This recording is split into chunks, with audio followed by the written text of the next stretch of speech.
All right, I said we were going to start at 4:01, and here we are. Hello, everybody. My name is Brandy Joe Plembeck. My pronouns are he, him, and I am a part of Ford's University Relations team. And thank you so much for joining us today. In celebration of Hispanic Heritage Month, we are proud to bring you today's Real Talk Tuesday Latinx at Ford. For more than a century, Ford has been a pioneer in providing opportunity to people regardless of race, gender, ability, sexual orientation, and background. We view this less with pride than the sober realization that we must go further to create a company where our differences are truly valued and every team member can bring their whole selves to work. Creating a culture of belonging isn't just the right thing to do, it's also the smart thing. Diversity breeds innovation, and the companies that attract the most talented and diverse workforces will succeed in our rapidly changing world. At Ford, we are family. We celebrate our differences. We all belong. I am proud and honored to be a part of the Ford family. And if you'd like to learn more about what career opportunities await you within our company, you can go on over to careers.ford.com after the panel is over. We have created this Real Talk Tuesday series to give you an exclusive opportunity to hear from 3 of our current employees about their experiences working for Ford Motor Company through an identity-based lens. Ford Motor Company believes in doing the right thing, and a part of that is welcoming employees to be their whole selves without judgment. Now, before we get to our discussion, I'd like to introduce you to today's panel and ask them to tell us a little bit about themselves. Natalie, hello, welcome. Can you tell us a little bit about yourself, who you are, and what you do here at Ford? Yeah, for sure. Hey guys, hi to everybody online. I'm glad you guys are here to join us for this talk. So a little bit about me. I was born and raised in Miami, Florida. My parents are from Nicaragua, so first generation Nicaraguan American here. And today I work at Ford. I've been at Ford now for 5 years, working as a research engineer on driver assist technologies and on features you might have heard. So if you heard of Blue Cruise, I worked on that. I'm working on the future versions of that. So a little bit about me, but I'll hand it off to the next person so we can get into the juicy questions. Awesome. Thank you, Natalie. All right, Michael, hello, welcome. Tell us a little bit about yourself. Hi, welcome everyone. My name is Michael Guiracocha. I've been at the company 5 years. I'm a global core STA engineer, which is just a long-term for quality engineer. I'm a first generation Ecuadorian American, and I was born in Queens, New York. And I graduated from North Carolina A&T State University with a degree in mechanical engineering. So it's nice to meet everyone. Awesome, thank you. We have a bit of a 5-year club going on here. Hello, Delilah. Last but certainly not least, please introduce yourself and tell us a little bit about yourself. Hi, everyone. My name is Delilah Otero. My family is from Puerto Rico. I've been at Ford for 6 years, so very close to the 5-year mark. I am an executive business partner for 2 of our finance executives. And I look forward to talking to everybody. Amazing. Well, welcome. And now we've asked folks to pre-submit questions in advance, and we're going to get to those now. But if you have a question that comes up during today's panel, put it in the Q&A or the chat. And if we have time after we get to the questions that were pre-submitted, we will go to those. All right, so let's get this conversation started. Let's get this party started. All right, so Ford has demonstrated a commitment to diversity and inclusion by leveraging the power of our employee resource groups, which are organizations of employees who share similar characteristics or lived experiences and use similarities to create cross-functional workplace connections, provide professional development, and advance business imperatives. So, my first question to each of you is, are you involved in any of Ford's employee resource groups? And if so, can you speak to your experiences within them? So, Michael, why don't you kick us off? Are you involved in any ERGs here at Ford? Great question. Yes, I am. I'm a member of the Ford Hispanic Network, or now known as the Ford Hispanic Latino Network, as well as the Ford African Ancestry Network and Ford Next Gen. So 3 organizations I like to support in their yearly events as well as financially. So each of these organizations do specific things for their specific organizations or communities and organizations. So For the last 5 years, I've been a part of FHN, where I was the treasurer for 2 years. And then in terms of fan and next gen, trying to be an active member as much as I can, balancing work and my personal life to be engaged with our community. Now, for those who may not be familiar, what is Next Gen? What does that employee resource group do? Next Gen is some of our recent or younger employees, kind of in the last couple years that have joined in. It's a very relatively new employee resource group. Awesome. That's very cool. Thank you. Delilah, what about yourself? I am a part of FIDA, which stands for Ford Empowering Diverse Abilities. It's an autism affiliate group, as well as FHN, even though I'm not as involved as I should be with that group. I've also participated in a number of recruiting meetings for Women of Ford. And what I really have enjoyed about working with FIDA and the autism affiliate group is seeing the suggestions that we put out there on how we can make our vehicles more inclusive for people who have physical disabilities. Oh, I love that so much. What about yourself? So similar, I think, to both my colleagues here, I'm also part of the Ford Hispanic Latino Network and Women of Ford, actually, too, working in both of those organizations a lot with the community, giving back. So we'll do events where we, go out to schools, mentor, kind of build that pipeline from the Detroit community into Ford, right, and kind of empower that next generation of leaders. That's awesome. Yeah, there's so many great resource groups here, and I mean, I could be a part of FHN if I wanted to. You don't have to necessarily, be in the LGBTQ community to be a part of Ford Globe. You can be an ally to be in any of these resource groups, and I think that that's so incredibly cool, and love how much the three of you are involved. I think that's really, really awesome. There's so many opportunities here at Ford to integrate yourselves into the culture, and I love that. It's a really cool part about the company. All right, so the second question. Did you have any preconceived thoughts on the way you would be treated at Ford as a Latinx individual? And if so, what was the reality once you started working there / here? So, Natalie, what about yourself? Did you have any preconceived ways on the way you thought you might be treated here at Ford? So to an extent. So for me, growing up in Miami, I was in the Miami bubble, right? You walk on the street, everybody's Latino, Hispanic, everybody's speaking Spanish. So I never thought about how, and maybe naive on my part, how it would be different in the company. So once I came into the company, first day looking around, I was maybe one of 5 Hispanics in the room, and I'm like, it shocked me, to be honest. So it took a while to get used to that cultural difference and kind of stepping out into the world and being a minority when I was so used to being just the norm in Miami. It was just normal. You walk down the street, you see people who are just like you, look like you, speak like you. So coming to Ford, it was a big change and a big impact for me, right? Similar at school. So for me, what changed is that it kind of made it more important for me to kind of build that community and find that culture where I could at Ford. So even if it wasn't necessarily right in my team at the very beginning, I had the resources of the employee resource groups and things like SHIP, or Society of Hispanic Professional Engineers recruiting teams, and places where I can almost feel like home and feel people understand me. So it took a little bit for me, I think, to get to that point. Today, it's much easier, and I've seen a little bit more now expansion within my organizations of that diversity and inclusion, more Latinos that I work with directly now that I never did at the very start of my career. So even though I didn't have that preconceived notion, for me, it was still very shocking and impactful to kind of come from a place like Miami to Michigan, where it's a little bit more of a hidden culture thing for me. Awesome. Thank you so much for sharing that. Delilah, what about yourself? I think when I go into any company, I don't expect to be treated any differently.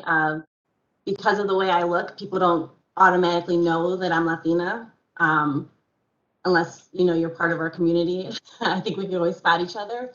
And because of that, I always like to keep my ear on the ground to see how inclusive a company is trying to be, or if it's just words. But since joining Ford, I've seen the company work really diligently on becoming a more inclusive company.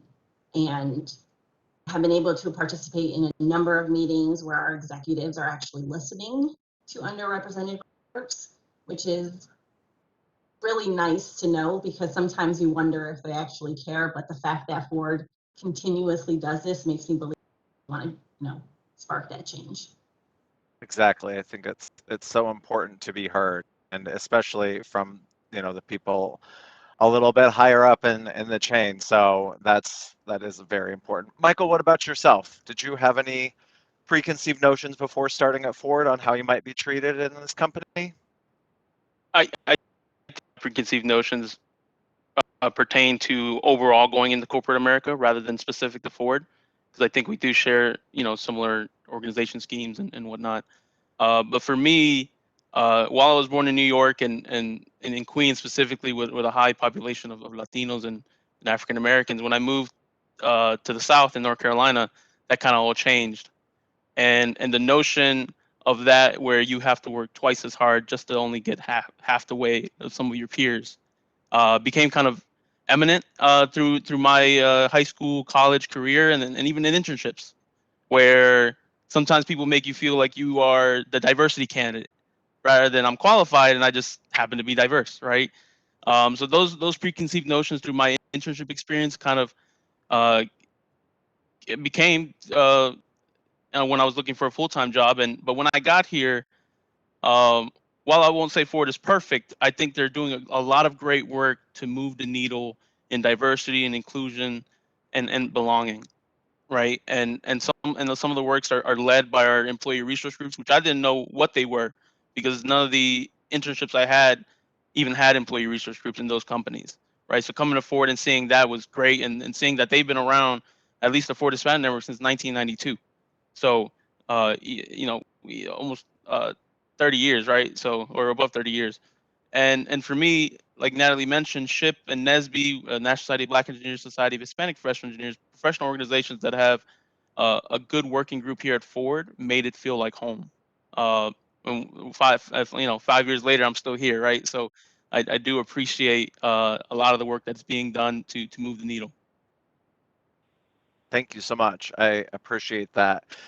And you're right. I mean, it's important to be making progress. It is good to move forward. We need to be taking those steps in the right direction. And I definitely think that's what Ford is doing. And it really means a lot to be a part of that.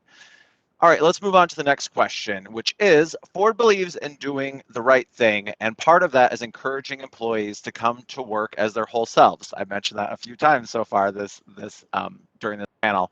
So my question is, how are you able to bring your whole self to work? Can you give me an example of that? Delilah, why don't you kick us off? I don't think I would be able to actually bring my whole self to work if I didn't have supervisors who wouldn't allow me to, right? And I think it's very important, especially within Ford, when we interview for different positions, that we're actually interviewing them too. And we want, to have a supervisor that allows us to bring our whole selves, who understands work-life balance, who understands, like, don't micromanage me, I know what I'm doing.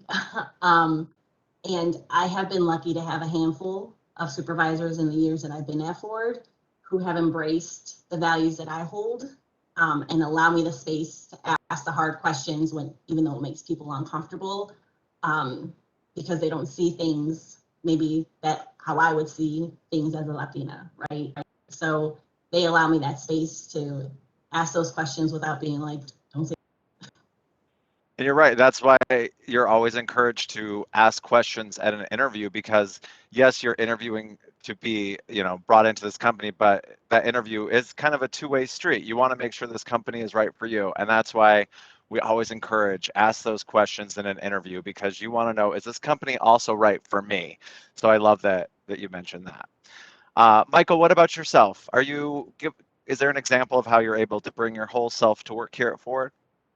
Yeah, I think my last name is a little bit complicated if you haven't heard it before, but a lot of my teammates have taken the initiative to learn it and say it correctly, which to me is important, right? My last name is part of my culture, my identity.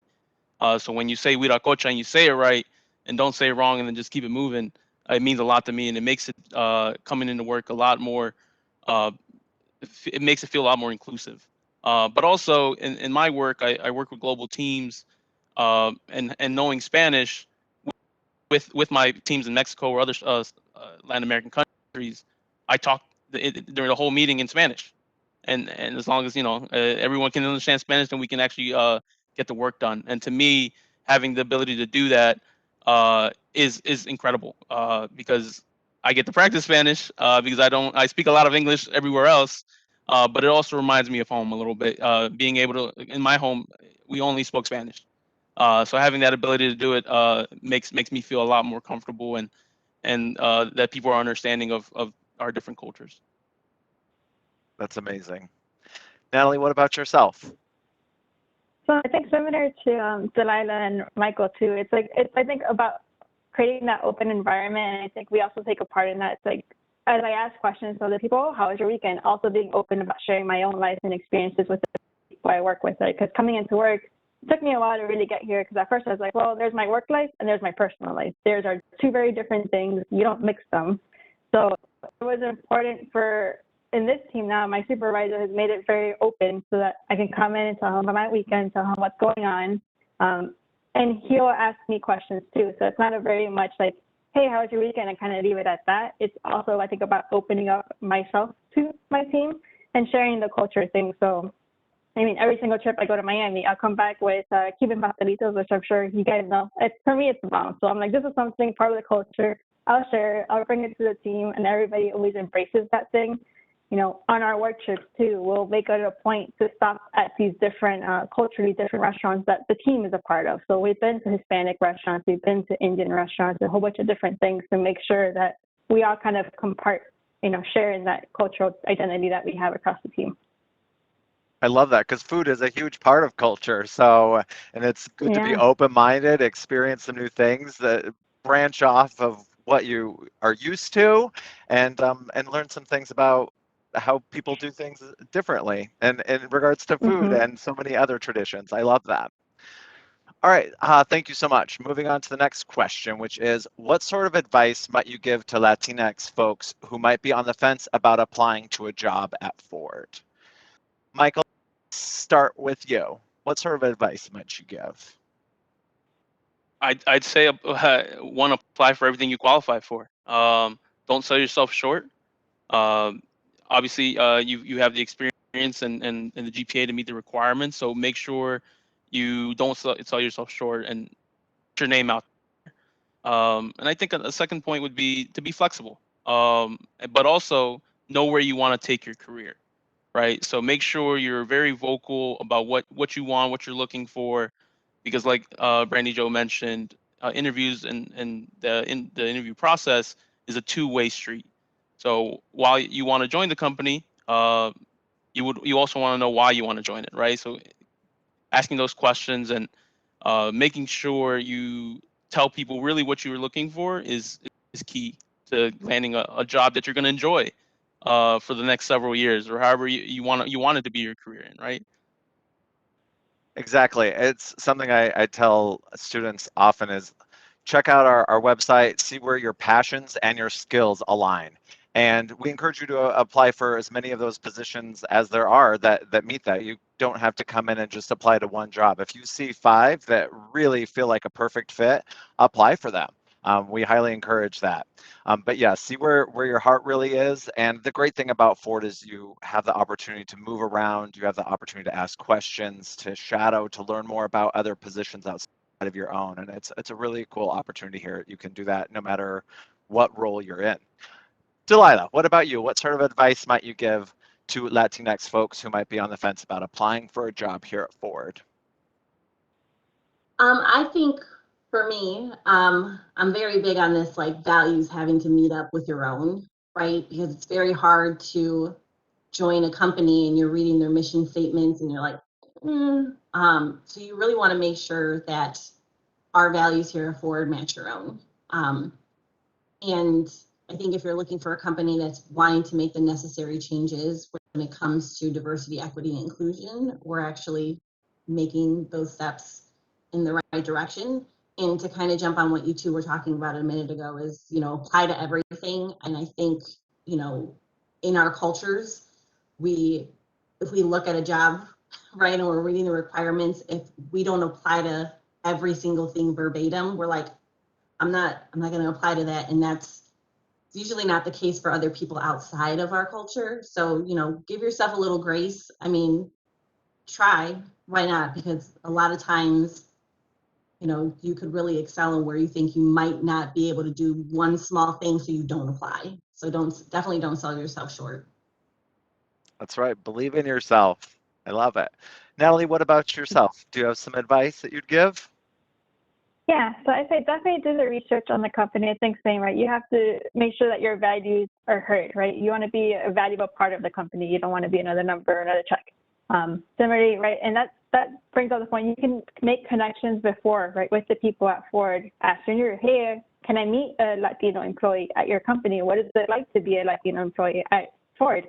And there's a lot of employee research groups. Do research on the area, right? But those connections, I think, are really what's going to provide you a lot of information and really be meaningful and impactful in your decision, right? Because you may have some preconceived notion about what things are, but until you, I think, you do the research and talk to people, will we get a better understanding of, is this the right fit for me? Exactly. And I mean, I'll say it now, you can reach out to me via LinkedIn. I know some of us are on Handshake. If you would like to reach out and ask some questions, you know, feel free outside this panel, especially if we're not able to get to your questions. We would love to be able to connect further. All right, so the next question is, can you talk about a moment that you felt you really belonged at Ford? I love this question. I have lots of them. I have lots of those moments, but I'm curious about the three of you. Michael, do you have a moment you can think of when you really felt that connection, belonged here? Yeah, I think for me, in terms of my work, it was when I was asked to do some of these, we'll call it supplemental roles, and I was sent to a different state to help out. Uh, they realized, hey, Mike, you're the guy for the job. You're willing to do it. Can you go? And to me, I moved to Chicago for a few months. To me, that was kind of a point in my career where I was like, okay, a lot of this is they're seeing my value. They know what type of work I provide, and they're gonna send me out to a different state and to live there for a few months. Now fast forward, now I've been traveling to different countries and been exploring kind of places I've never even thought I was gonna go to. So for me, uh, it's starting to pay out every day. Where feeling that I belong.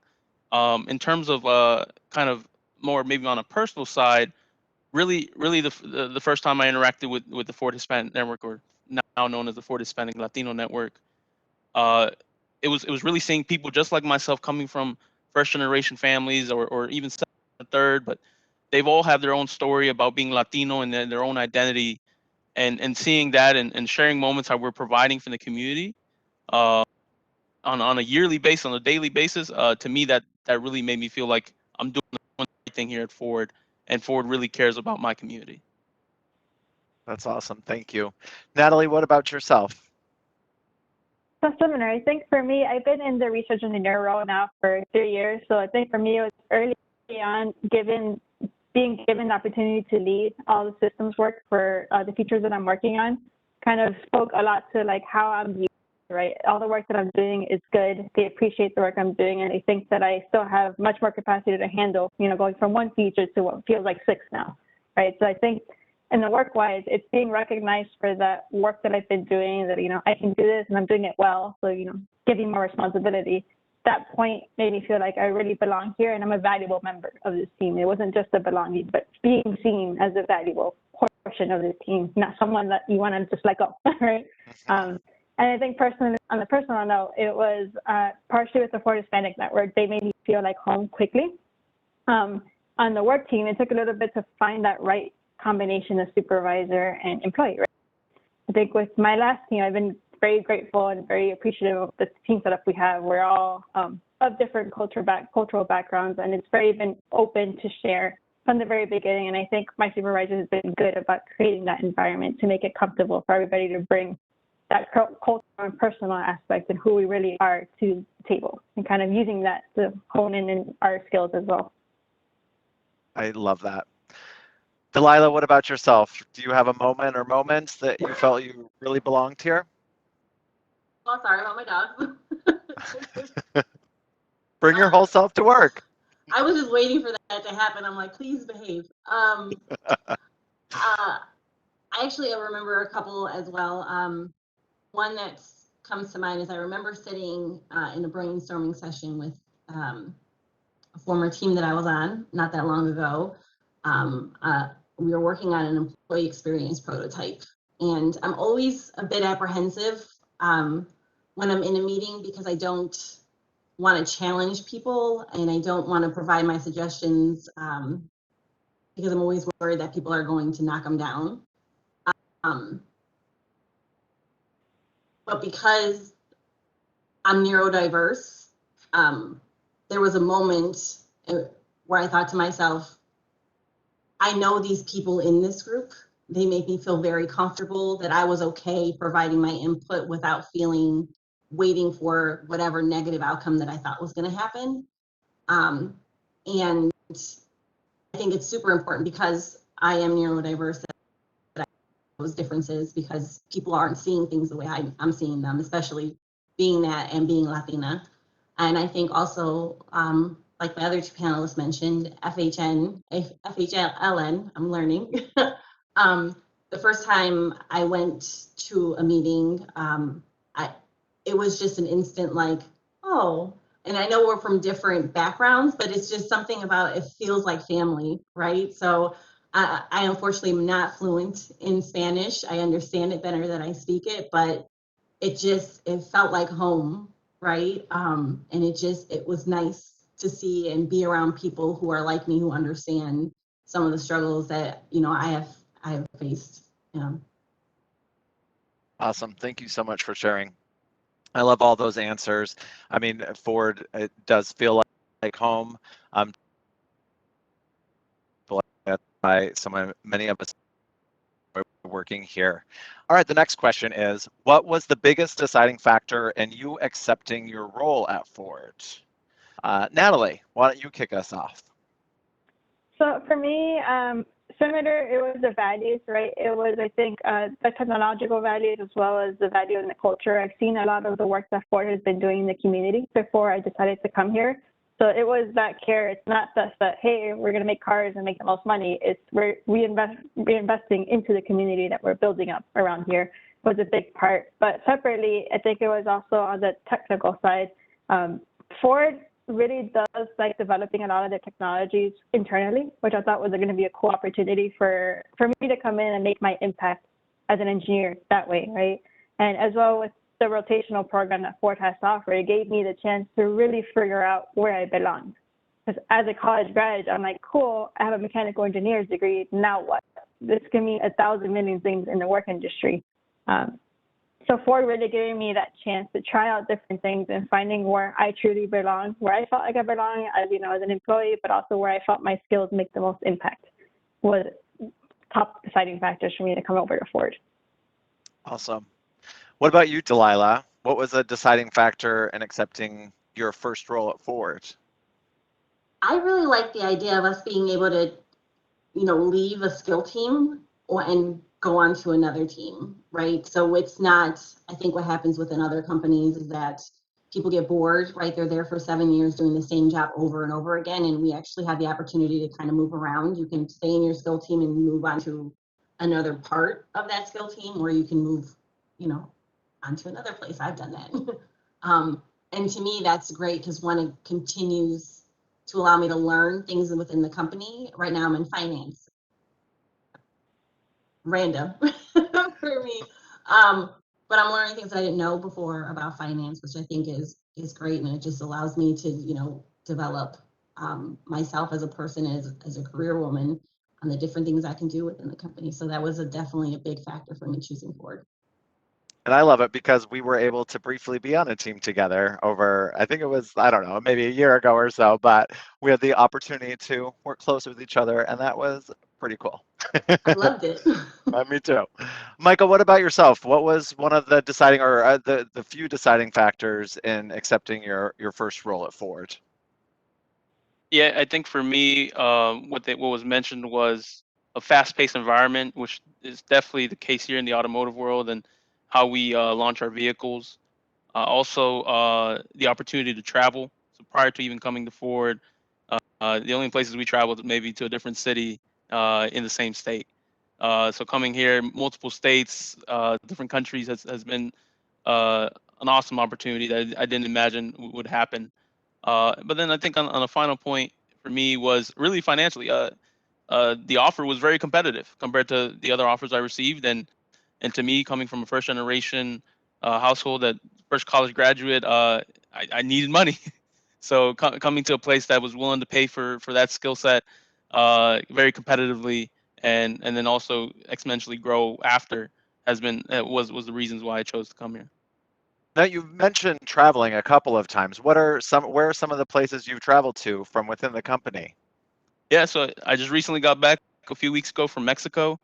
Um, Hopefully going soon to South Korea and several states. I used to frequently travel to 7 different states: New York, Ohio, Pennsylvania, Kentucky, Illinois.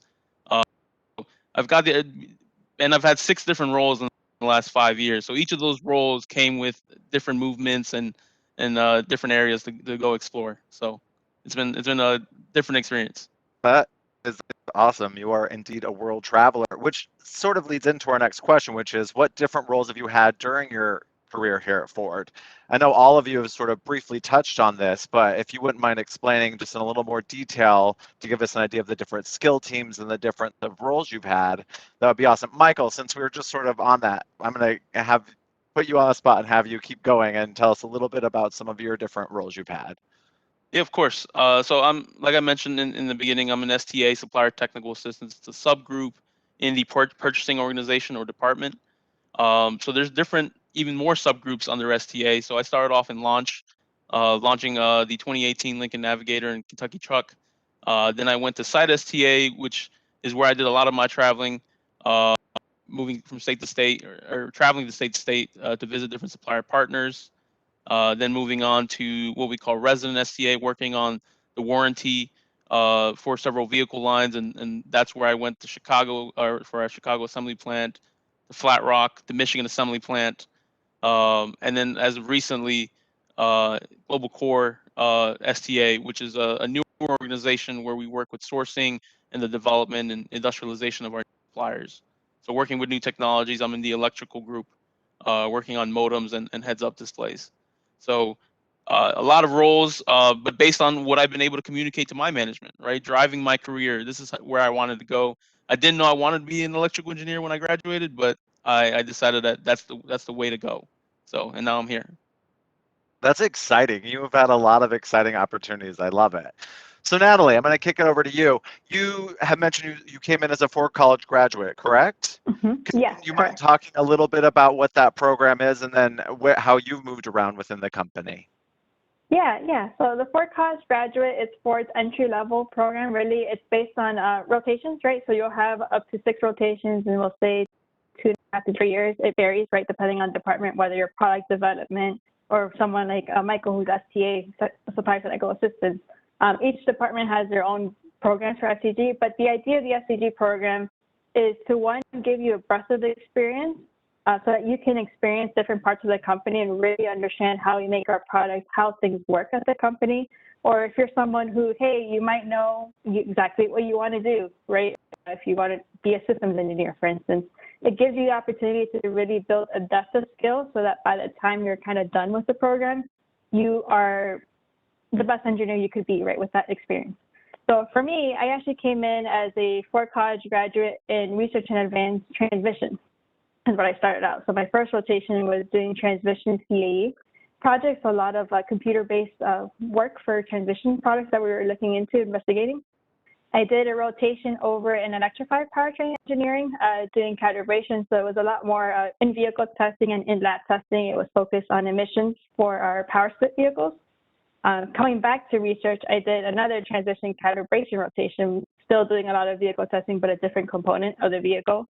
I went back to electrified powertrain engineering. I was like, oh, I kind of like this product development side a little bit more than research. And I did systems engineering work, particularly with functional safety. So a lot of work on that. And that was actually a opportunity because the person that was teaching me is like, actually, going on maternity leave for half your day, you're going to take care of everything. And I'm like, oh, I guess I got a month to figure all this out and deal with everything while you're gone.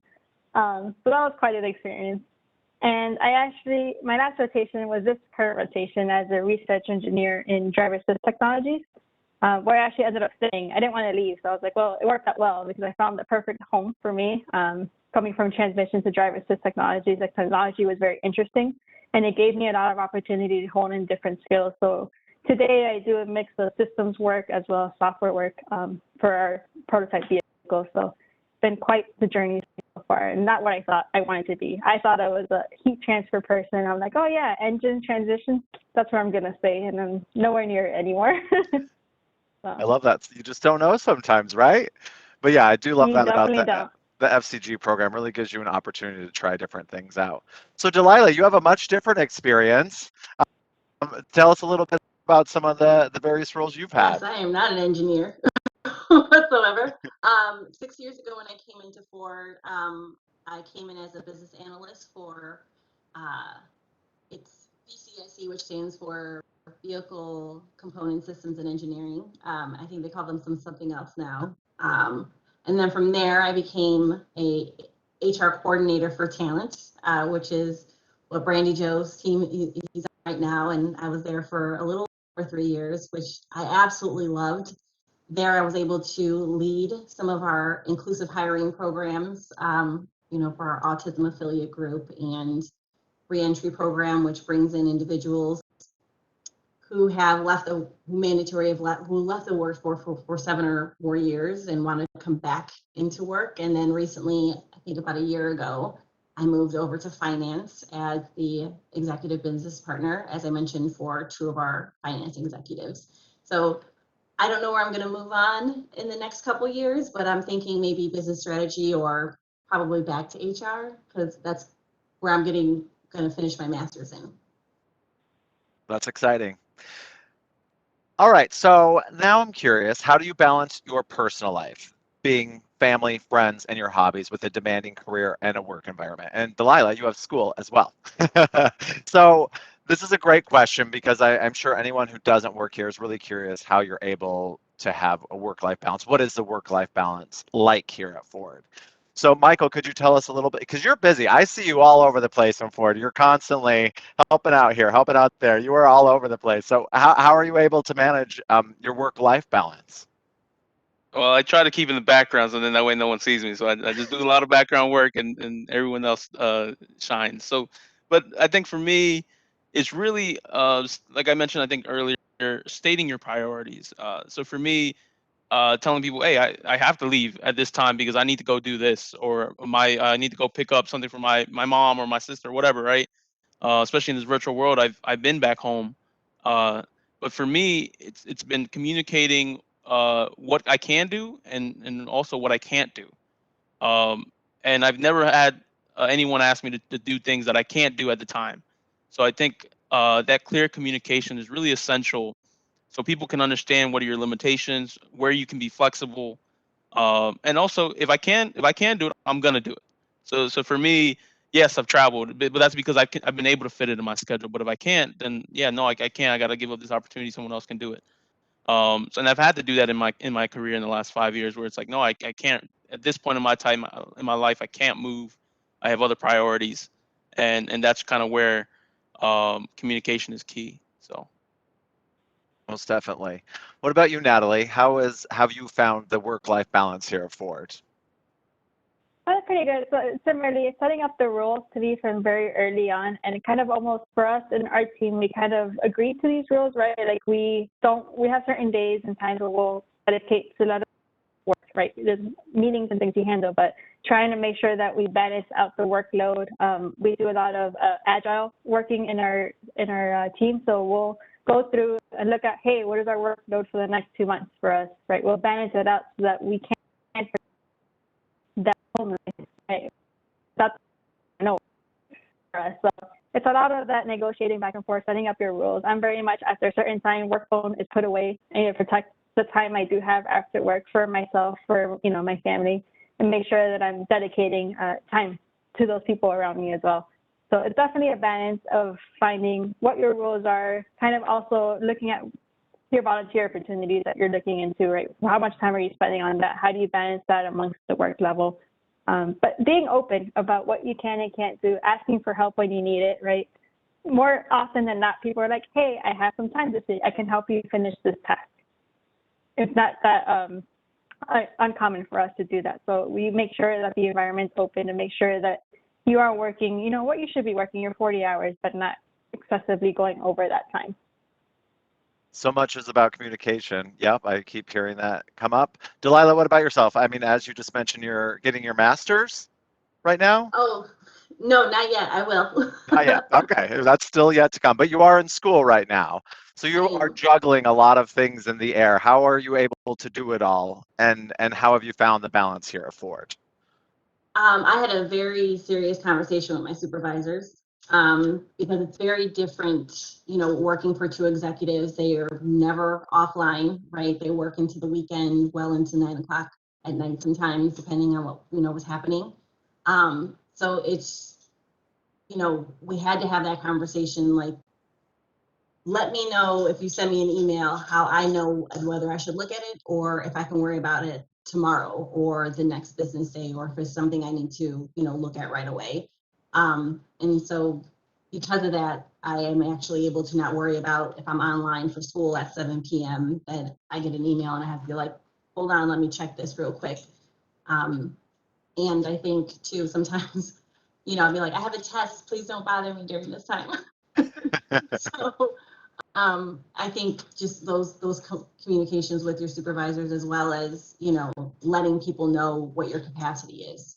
And sometimes I think, we tend to take on more than we should, being really honest with ourselves, because we have to give ourselves grace and know, like, should you really take on that extra task that you think is going to be 10 minutes and is actually going to be like an hour or so?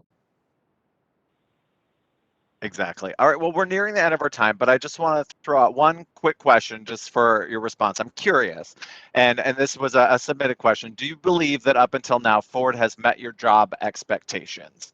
So just real quickly, I would love to know what each of you think about that. Michael, has Ford met your expectations so far? No, yeah, I can positively say they have, and in certain cases exceeded my expectations. As I continue to grow my career, I'm hoping they could, Ford continues to exceed those expectations, right? But no, I wouldn't be here for 5 years if I didn't enjoy the work, the people, and the overall company, and where and the direction we're going in. So I would say yes. Awesome. Natalie, what about for you? Same. When I came to Ford, I was like, yeah, we'll do 5 years at Ford and we'll keep it moving, change it up. But it's exceeded. I don't see myself moving anytime soon from Ford. I love my job. I'm surprised to say it. I love my job because I have enjoyed the team I work on, like the things that I get to do. And as well as all the extra stuff that Ford has provided me with Ford Hispanic Latino Network, with different opportunities to do other things in the community that have kept me here. So it's definitely exceeded my expectations. I love it. And Delilah, close us out. What about for you? I think Ford is rising to the challenge. They're definitely taking the necessary steps to move out of that conservative lens that we've always been under, and is really challenging itself to be better. So I think as the times are changing, it's recognizing that they're not staying put on, how they used to be, which is nice to see. So I think we're getting there. Yes, I agree. Well, thank you everyone for attending today, and panelists, thank you so much for participating and sharing your voices and your experiences. And thank you everyone who submitted questions. If you're interested in learning more about our career opportunities, careers.ford.com. And again, feel free to reach out via LinkedIn or Handshake. We'd love to be able to talk to you further, continue the conversation. And thank you again so much, everybody. Have an amazing school year if you're a student. If you're not a student, I just hope you have a great rest of the day and a good rest of the week. And thank you again all so much. Have a wonderful day. Gracias. Bye. Bye, everyone. Goodbye.